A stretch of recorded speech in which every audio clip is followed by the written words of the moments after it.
The cost of living in South Africa is high.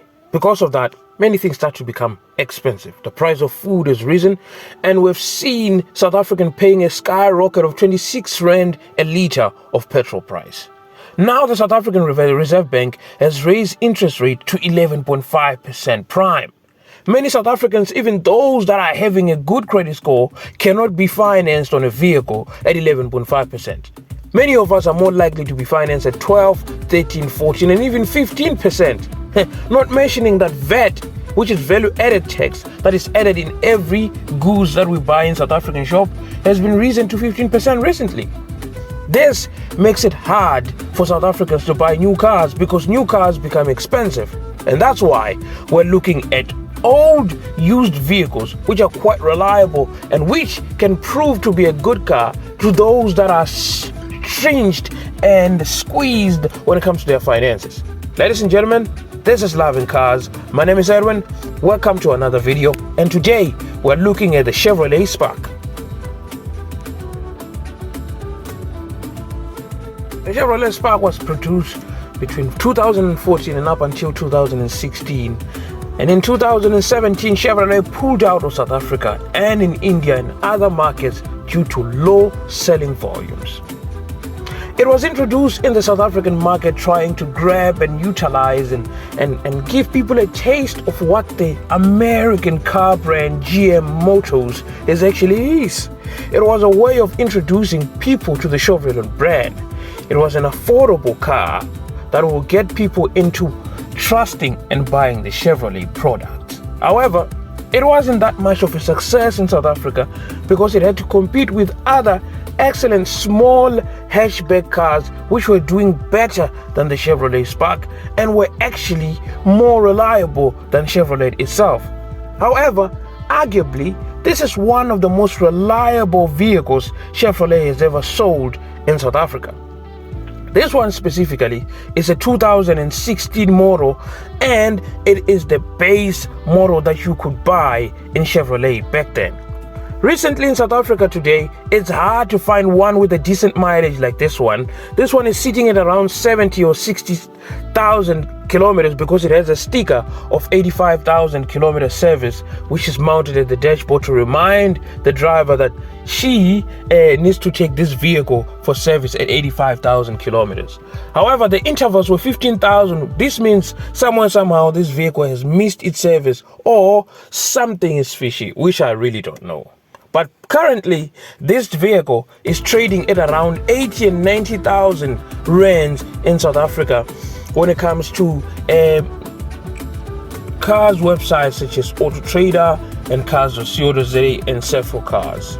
So it is a pretty affordable small hatchback. However, can it stand against the rest? Budget vehicles don't get more budget than this one. I mean, this is the most budget vehicle you can ever buy. However, recently, the term budget vehicle has been redefined with the introduction of crossovers and SUVs, where you can get cars such as the Mahindra 300X, XUV 300 at around 250 something thousand. So these type of vehicles are dying in South Africa, with only Kia producing this type of vehicles, including Hyundai as well, with the Hyundai Grand i10 and the Kia Picanto. Beside that, there's no other auto manufacturing beside Mahindra that produce this type of vehicles, because apparently manufacturers says they don't make a lot of profit selling these cars because they can't price them quite high because people won't buy them and they are small. If they price them too high, then people will rather buy another big car, so they have to price them a little bit low enough so that people can buy it and sell it in huge volumes so that they can make profits. However, the crossovers and SUVs are making it hard for car manufacturers to make profit of this one. However, it's a pretty good car. This one is a standard, and it was the base model, which comes with windy windows and manual mirrors. It has none of those gadgets. It's a basic car. It comes with a 5-speed standard transmission. It has decent seats at the back,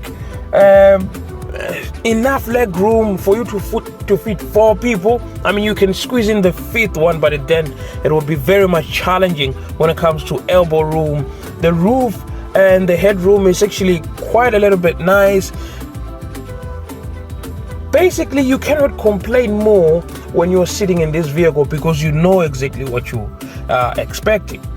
Boot space isn't that much big. It comes at 175 liters of boot space.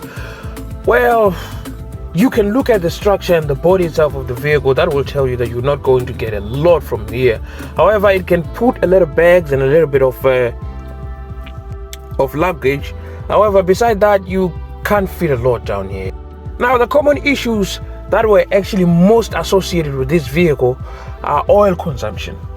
Many of Chevrolet cars suffer from oil consumption, and this is due to bad engine seals when it comes to the piston rings on scraping oil from the surface of the engine. Some of the oil seeps through and gets into the combustion chamber and gets burned, and this type of oil that seeps through cannot be seen at the tailpipe. Therefore, when you're driving this type of vehicles, you must always and constantly check your oil levels. Don't wait until you're taking your vehicle to be serviced, because that might be too late, and you don't have to wait for the vehicle to tell you that the oil level is too low, because by then the oil level might be way too low and you might damage your engine.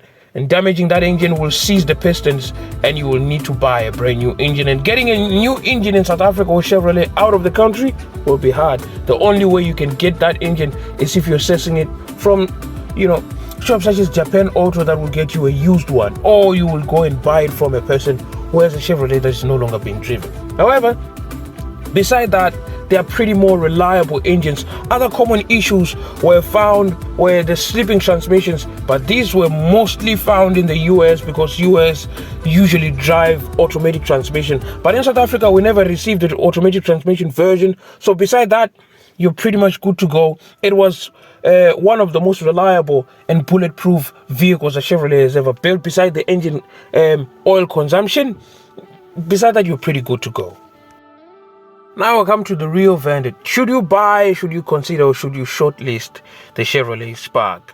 Well, personally, if it's your first car, I wouldn't recommend anyone buying this type of vehicle, because vehicles this old are more likely to give you mechanical nightmares because they are almost at the end of their lifespan. And if it's your first vehicle with very little knowledge of cars and how they behave and what to do with them when this happens, I wouldn't recommend anyone buying this car as their first car. However, if you have owned cars before and you've owned Chevrolet cars before, or you just want something small that will not be a hassle to park in these cities and in towns where we have tight parking spaces in South Africa, then this vehicle might be for you.